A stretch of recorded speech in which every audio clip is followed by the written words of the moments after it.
শান্তিবাজার মহকুমার বাইখোড়া প্রাথমিক স্বাস্থ্য কেন্দ্রে শনিবার সকালে প্রায় 2 ঘন্টারও বেশি সময় ধরে বিদ্যুৎ না থাকায় চরম দুর্ভোগের শিকার হন চিকিৎসাধীন রোগী এবং তাদের স্বজনেরা। তীব্র গরমের মধ্যে হাসপাতালের ওয়ার্ডে থাকা শিশু, প্রবীণ ও প্রসূতি বিভাগের মায়েদের সবচেয়ে বেশি সমস্যায় পড়তে হয়। বিদ্যুৎ না থাকায় বন্ধ হয়ে যায় পাখা সহ হাসপাতালের জল পরিষেবা। অভিযোগ, হাসপাতালের ডাক্তার এবং নার্সদের কক্ষে সৌরশক্তির মাধ্যমে পাখা চললেও রোগীদের ওয়ার্ডে সেই সুবিধা ছিল না। এতে রোগীদের মধ্যে ক্ষোভ আরো বাড়ে। বিদ্যুৎ না থাকায় হাসপাতালে পানীয় জলের সংকটও দেখা দেয়।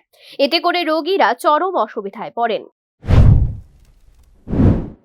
ঘন্টা 1.5 ঘন্টা 2 ঘন্টার কাছাকাছি কারেন্ট নাই। কারেন্ট যে গেছে আর কোনো আইসে না। তারা জিজ্ঞেসি কি সমস্যা, তারা বলতেছে লাইনের কিতা সমস্যা হয়েছে। তো জিজ্ঞেলাম যে ইলেকট্রিশিয়ানের খবর দিছি, খবর দিছি আইতাছে 10 মিনিট ধরে পর্যন্ত কোনো খবর নাই।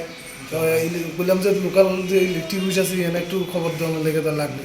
খবর দিছে যে আইতাছে, একটু দেখতে জলও নাই, যে ধরুন মানুষের যে জল ব্যবহার করে সেই জলও কিন্তু নাই।